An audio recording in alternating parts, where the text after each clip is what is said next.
Assalamualaikum warahmatullahi wabarakatuh.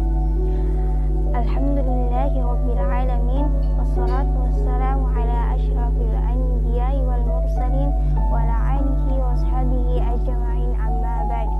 Nahmaduhu wa nasta'inu wa nastaghfiruhu wa na'udzu billahi min syururi anfusina wa min sayyiati a'malina.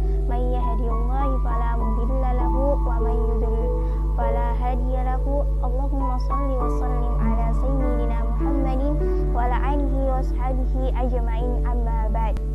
Bismillah. Pada kesempatan kali ini saya akan membawakan ceramah yang berjudul Hijrahmu untuk Siapa.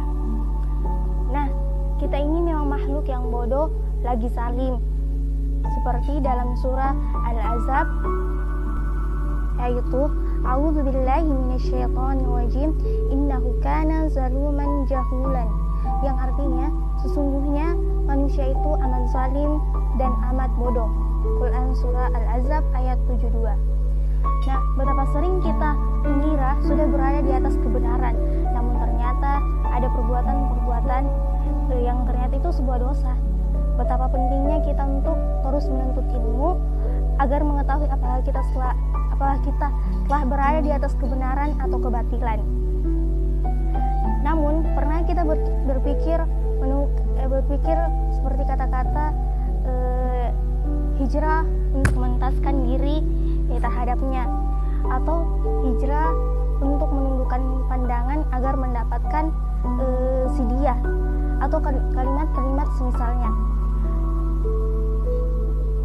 Nah, kalimat yang sungguh menggugah bukan?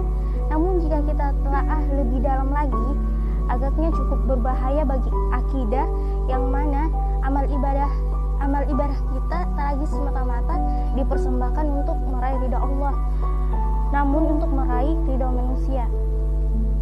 Telah banyak sampai kepada kita seorang muslimah yang alhamdulillah telah hijrah, termotivasi karena mengincar seorang laki-laki yang soleh. Patut diapresiasi usahanya. Namun apakah hal ini benar dalam timbangan Al-Quran dan As-Sunnah?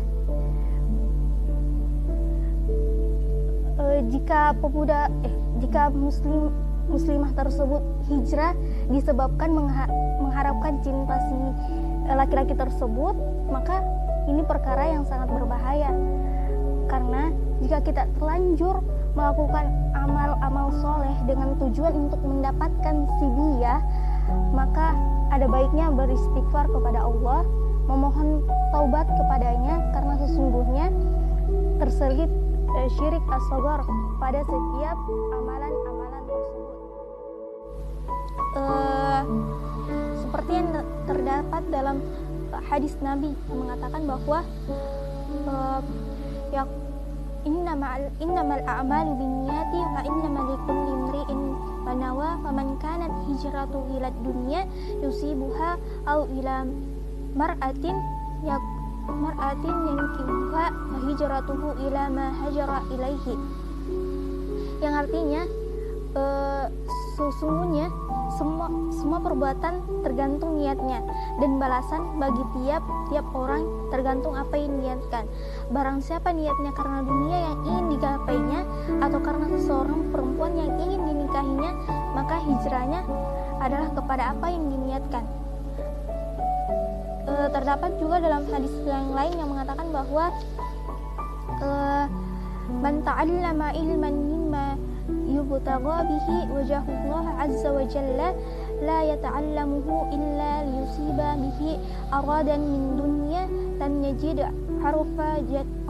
arfa jannati yaumal qiyamati ya'ni riyahaha, yang artinya Rasulullah SAW bersabda, barang siapa mempelajari suatu ilmu yang seharusnya karena Allah, namun ia tidak mempelajarinya kecuali untuk mendapatkan sebagian dari dunia, maka ia tidak akan mendapatkan baunya surga pada hari kiamat. Hadis riwayat Abu Daud. Nah, kita dapat belajar dari ini bahwa jika kita mencari ilmu karena dunia, maka kita tidak akan mendapatkan baunya surga kelak di hari kiamat. Nah, Perkara yang semacam ini sangat berbahaya, di antaranya merusak keikhlasan yang mana berdampak pada keistiqomahan dan beramal saleh. Contoh kasus sederhana, ketika si dia ternyata tak lagi soleh dan nampak jalan berdua dengan wanita yang bukan mahramnya, maka dipastikan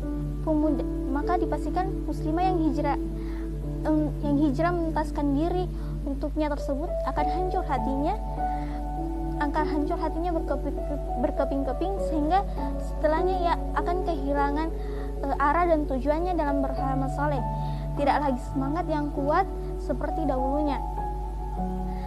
Hal ini tidak lain disebabkan karena sejak awal niatnya tidak untuk meraih ridha Allah, namun untuk meraih ridha manusia.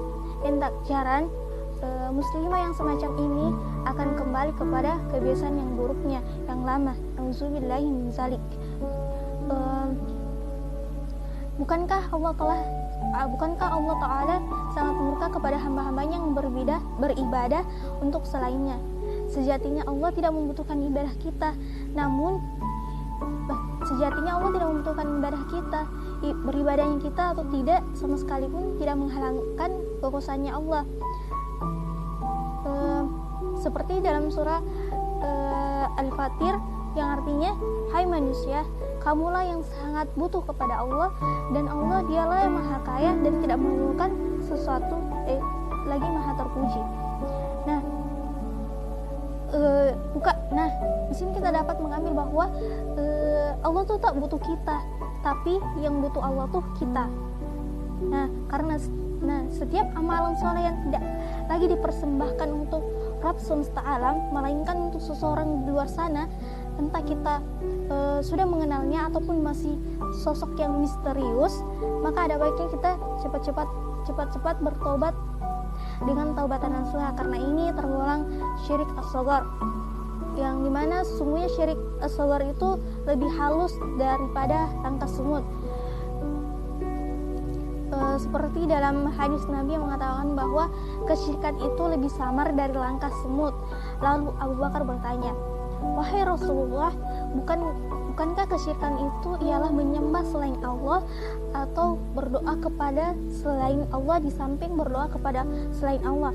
Maka beliau bersabda, bagaimana engkau ini? Kesyirikan pada kalian lebih samar dari langkah kaki semut. Hadis riwayat Abu Ya'la Al-Mushuli dalam musnadnya, disahihkan Al-Albani dalam Sahih Al-Targhib. Syirik as-shaghar memang tidak membatalkan keislaman seseorang, namun ia termasuk dalam al-kabair, dosa besar, sebagaimana yang telah diuraikan oleh Imam Az-Zahabi dalam kitabnya Al-Kabir, yang mengatakan bahwa sesungguhnya yang paling aku takutkan atas kalian adalah syirik kecil, yaitu riya. Allah akan mengatakan kepada mereka pada hari kiamat kala memberikan balasan atas amal-amal manusia. Pergilah kepada orang-orang yang kalian berbuat riya kepada mereka di dunia, apakah kalian akan mendapatkan balasan dari sisi mereka? Hadis riwayat Ahmad. Dari hal ini kita memahami bahwa betapa pentingnya memahami akidah yang benar. Ada baiknya kita mencontoh teladan dari Nabi Musa alaihissalam, yang dimana tatkala ia menundukkan pandangannya di padang Mesir dari seorang wanita yang bukan mahramnya,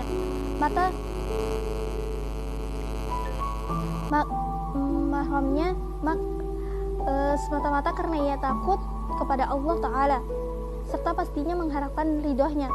Kemudian kita dapat melihat setelah itu ternyata Allah Subhanahu wa Ta'ala menakdirkan wanita yang tadi menjadi pasangannya Nabi Musa alaihi wasallam. Sepatutnya kita beribadah kepada Allah Ta'ala hanya untuk mengharapkan ridho dan balasannya, tidak untuk meraih keridhaan dan balasan manusia. Cukuplah Allah menjadi sebaik-baiknya zat pemberi balasan.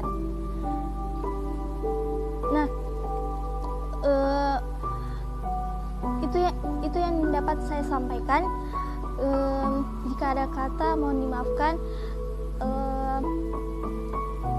Marilah kita sama-sama berdoa kepada Allah agar Allah menunjukkan jalan yang benar kepada kita dan menjauhkan kepada kita jalan yang salah. Sekian dari saya. Assalamualaikum warahmatullahi